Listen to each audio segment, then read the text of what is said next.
Malaikat maut punya dua sifat. Sifat pertama, wan nazi'ati gharqa. Sifat kedua, wan nasyitati nashta.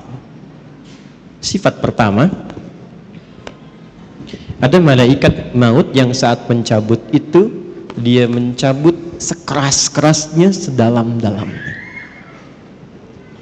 Gini, ini ada duri agak panjang masuk ke dalam tubuh, dalam daging, tapi posisinya bukan vertikal begini, posisinya horizontal begini, terus dipaksa dicabut begini. Kira-kira kebayang nggak rasanya? Ya. Nah, ini malaikat nazi'atu. Nazi'atu dari kata naza'a. Naza'a itu gini ilustrasinya. Kalau belum paham tentang ini, itu ada pohon di luar, dipaksa dicabut sekeras-kerasnya sampai akar-akarnya tercabut. Ya. Problemnya apa? Problemnya kalau pohonnya keras kan nggak sekali cabut.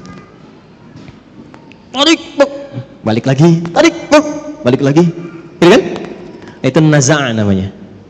Yang mencabut dengan keras dan syiddah, bisyiddah wa unfid, dengan keras dan dalam, itu disebut dengan nazi'at. Gharqa, sampai ke dalam-dalam itu masuk. Jadi dari bawah cabut sampai ke sini. Tarik lagi. Kan ini takut. Kenapa? Karena dia merasa nggak siap untuk pulang.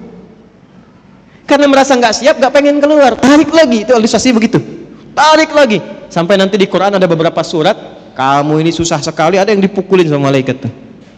Tarik lagi, turun lagi, tarik lagi. Ya, mudah bagi malaikat, tarik langsung mudah kan, kuat. Kan, tapi ingin menunjukkan bagaimana keadaan orang-orang di golongan pertama yang disampaikan oleh Al-Quran, betapa mencekamnya keadaan saat dia pulang.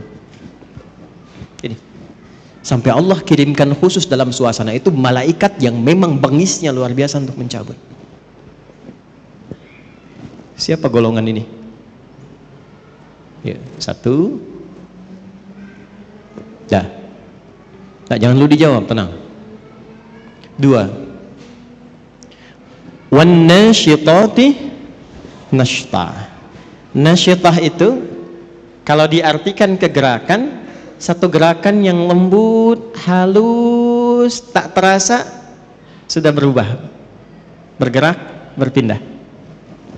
Nabi ilustrasikannya begini, kalau ada rambut yang halus, lembut, tipis, kemudian ada adonan yang halus juga, lembut, tipis, kayak ngambil rambut itu dari adonan itu, halus, berpindah. Ya. Senyum, la ilaha illallah, meninggal. Sujud, nggak bangun lagi. Lagi baca Quran, cuman begini, la ilaha illallah, meninggal.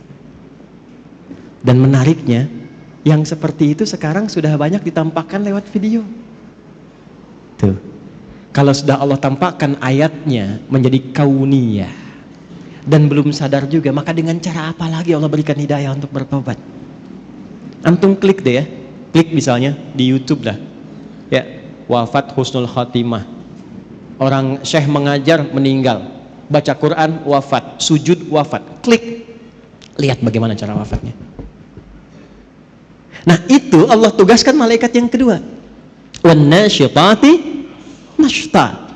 Ada orang-orang yang Allah tugaskan malaikat untuk mengambil nyawanya, menemui mautnya dalam keadaan selembut-lembutnya, sehalus-halusnya, sampai rasa yang dia dapatkan pada saat kematian itu pun rasa-rasa yang ringan dibandingkan dengan yang pertamanya itu. Kalau narik rambut yang halus dari adonan yang halus itu masih ada rasanya nggak? Masih terasa kan, tapi ringan kan, lembut. Itulah yang menyebabkan orang kadang berkeringat saat meninggal itu. Ya, diambil, tenang dia meninggal, tenang, tapi ada rasanya, ada. Nanti kalau sudah waktunya terasa juga gitu kan.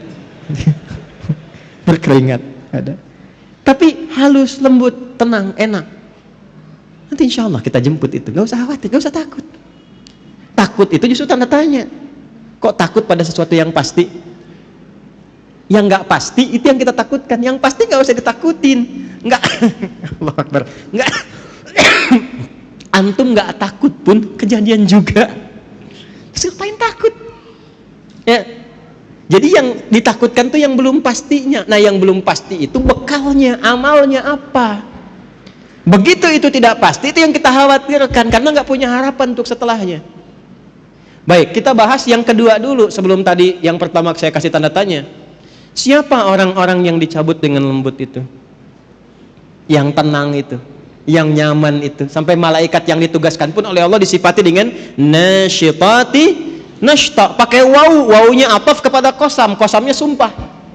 Saya bersumpah, kata Allah, ada di antara hambaku yang aku kirimkan hanya malaikat yang lembut untuk mencabut nyawanya. Sumpahnya Allah mengirimkan malaikat yang lembut, selembut-lembutnya untuk mencabut nyawa hambanya. Siapa hamba yang dimaksudkan di sini? Teruskan dulu ayatnya. Was-sabihati sabha, fas-sabiqati sabqa, fal-mudabbirati amra, sampai ayat 5. Allahu Akbar. Ini kuncinya. Was-sabihati di sini masih pakai qasam. Sabihati sabha. Setelah itu pakai fa litertib. Fas-sabiqati sabqa. Pakai fa. Fas-sabiqati sabqa. Setelah itu apa? Fal-mudabbirati amra, fal-mudabbirati amra. Dah sampai sini, sampai ayat 5. Ini kuncinya. Ini sindiran halus dan tajam sekali.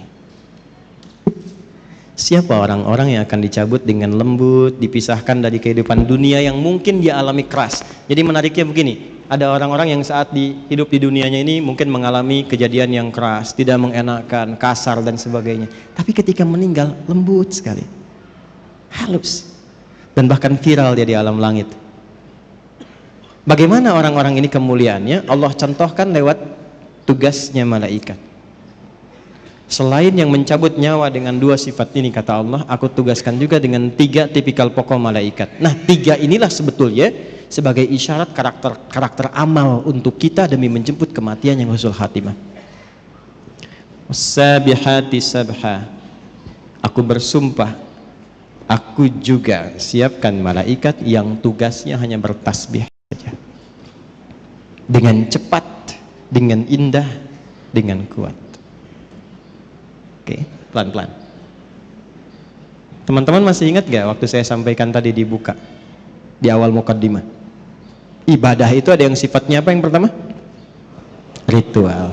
Nah, ritual ini digambarkan di Qur'annya dengan kata-kata tasbih. Tasbih. Ibadah dalam bentuk ritual itu digambarkan di Al-Qur'annya dalam bentuk apa? Tasbih. Nah, menariknya apa?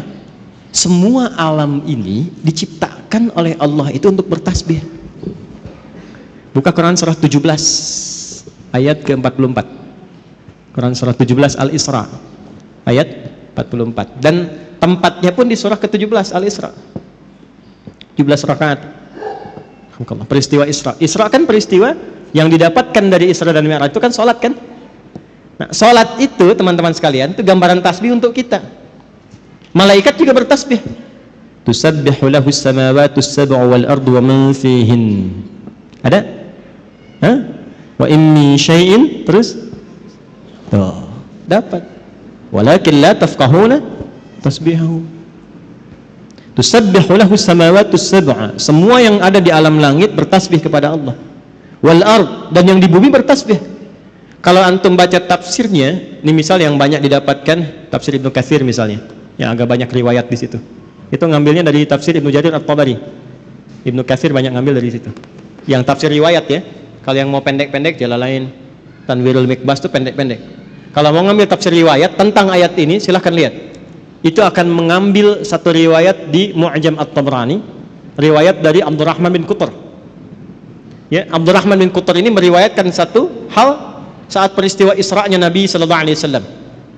Jadi begitu Nabi akan siap diberangkatkan antara Zamzam dan Maqam. Jadi ada makam Ibrahim, ada Zamzam, di antaranya itu, ya dekat itu disiapkan berangkat dari mulai ke Masjidil Aqsa, naik kemudian ke langit. Itu apa komentar Nabi setelah turun? Saya mendengar malaikat semua bertasbih, bersahut-sahutan bertasbih pada Allah Subhanahu wa taala, alam langit. Ya. Kalau Anda baca riwayatnya setelah itu di tafsirnya, teruskan tafsirnya sampai ke bawah, Anda akan temukan Allahu Akbar. Ini babnya iman ya, maaf, babnya iman. Pembuktiannya saat sakaratul maut. Kenapa Anda, saya, kita sering mendengar kalau makan itu sampai akhirnya? Mungkin di situ ada berkahnya. Pernah dengar? Ya kan? Karena setiap makanan dan minuman yang kita makan dan minum, itu sekalipun kita konsumsi, dia masih bertasbih kepada Allah Subhanahu wa taala. Riwayatnya ada. Baca tafsirnya. Ini bukan saya pribadi, bukan. Ngaji tafsirnya, lihat. Sampai makanan yang akan yukal dimakan itu masih bertasbih sebelum dimakan. Itu sebabnya kita nyari berkahnya. Ya.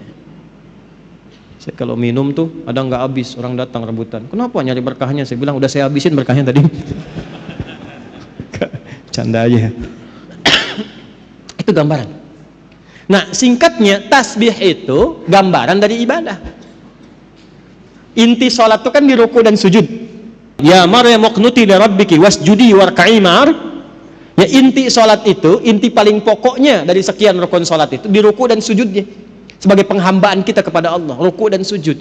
Ruku dan sujud itu intinya tasbih. Coba lihat saat ruku baca apa? Subhana rabbiyal azim, tasbih.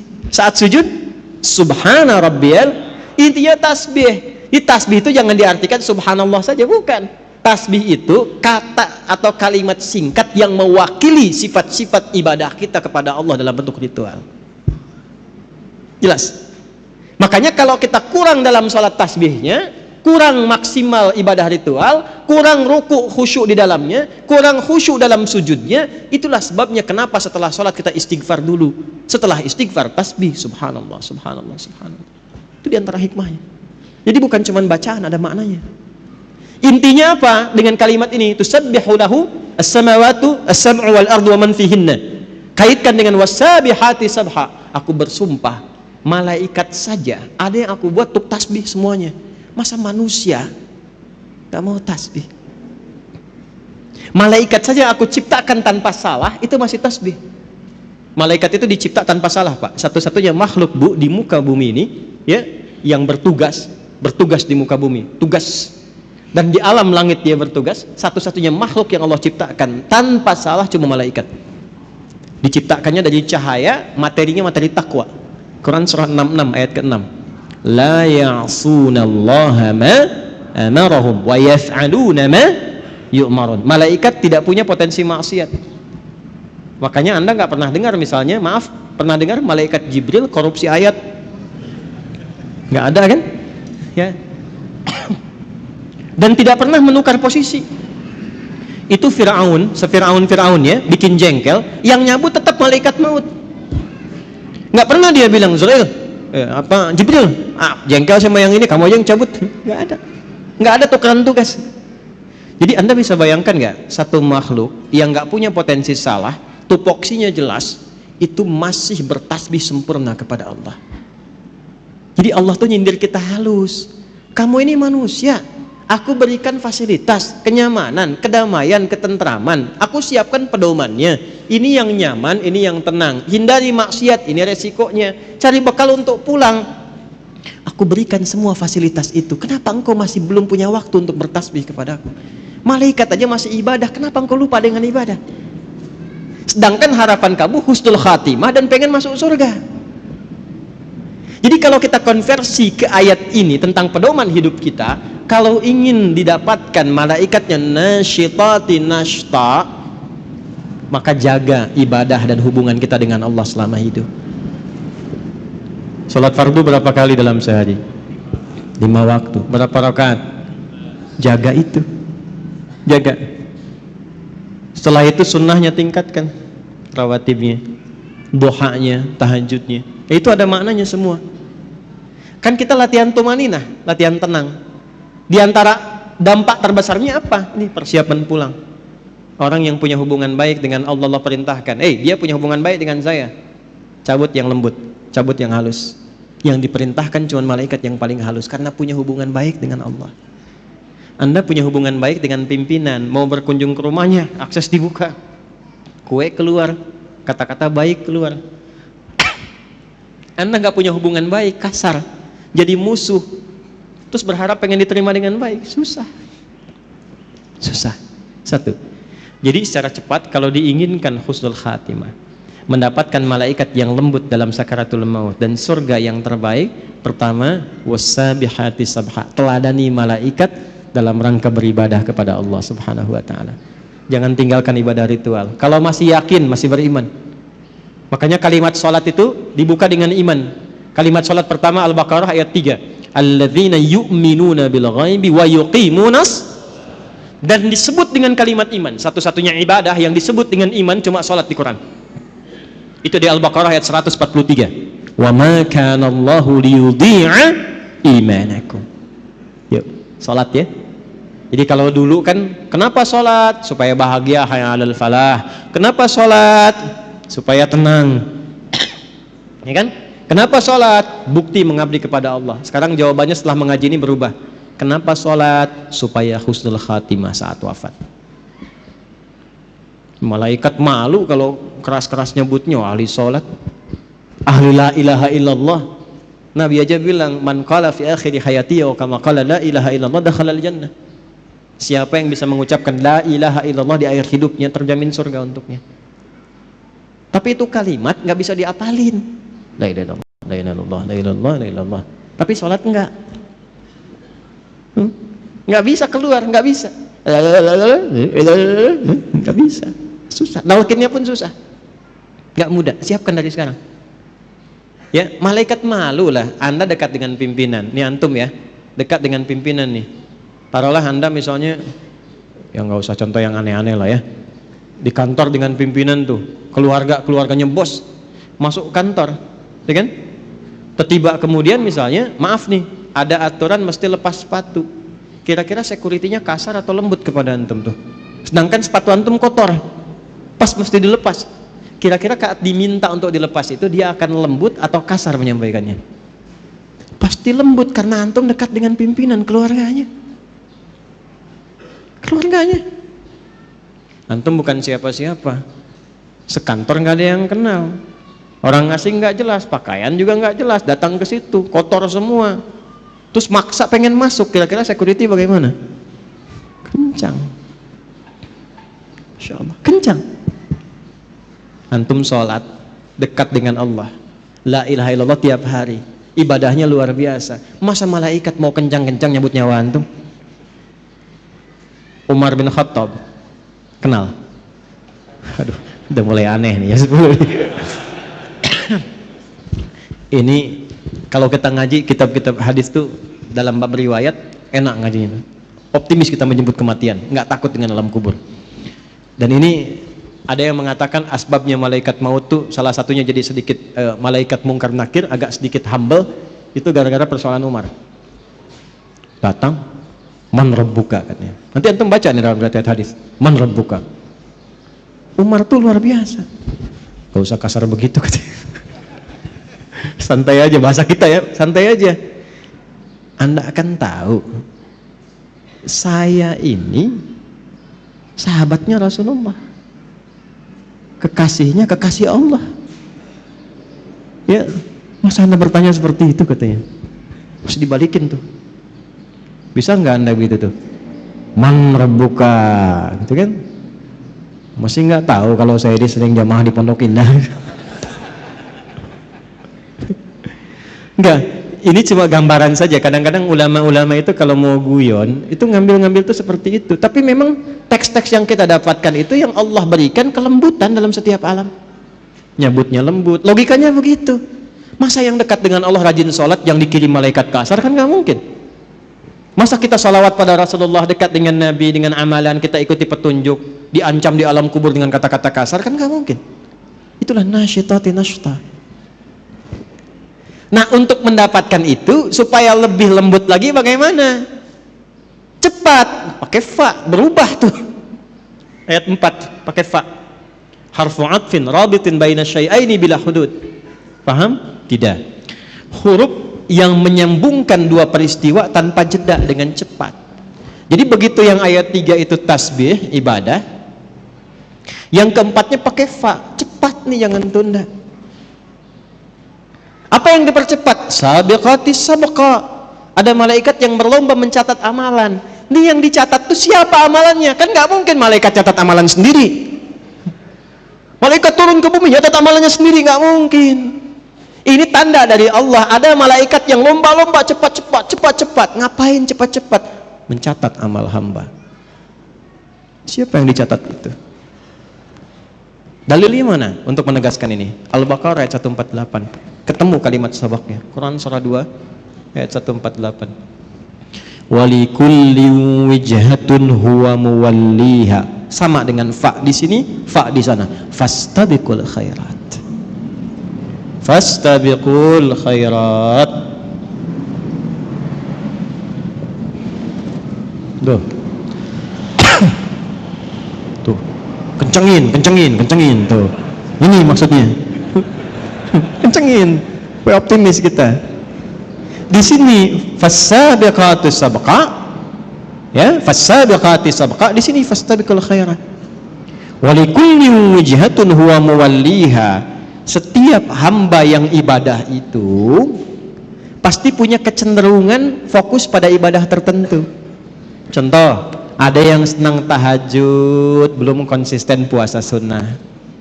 Tahajud rutin tiap malam, tapi Senin Kamis belum puasa. Ada yang puasa Senin Kamis tapi tahajud belum, ya kan? Ada yang sudah sholat puasa Daud, bahkan sholat Daud nggak ada. Ya, puasa Daud yang ada ya. Senin puasa, Selasa tidak, Rabu puasa, Kamis sholat Daud nggak ada. Subuh sholat, duhur tidak, asar sholat, maghrib, nah itu nggak ada. Ya. Ini sudah puasa Daud, tapi tilawah Quran belum. Quran juga unik, ada yang senang baca tapi belum menghafal. Ada yang senang hafal tapi nggak tahu arti. Ada yang senang kajian, ngaji artinya, tafsir, tapi juga baca belum optimal. Ada yang begitu. Nah sekarang maksudnya apa? Kita itu saat sebelum pulang siapkan amalan-amalan favorit yang kita pilih di dunia sebagai bekal andalan kita pulang itu apa? Supaya malaikat berlomba-lomba mencatat. Ayo kita berlomba-lomba. Dan ini dijamakkan, fastabiqul khairat. Semuanya baik kata Allah itu. Tapi silahkan berlomba. Yang ini puasa Senin, ya kan? Antum belum sanggup puasa, saya mau konsisten dengan rawatib dulu. Ya. Saya belum sanggup menahan lapar, tapi saya bisa sanggup menahan lelah saya untuk mengerjakan rawatib. Ya udah, alihkan tenaga ke sini. Ya. Jelas?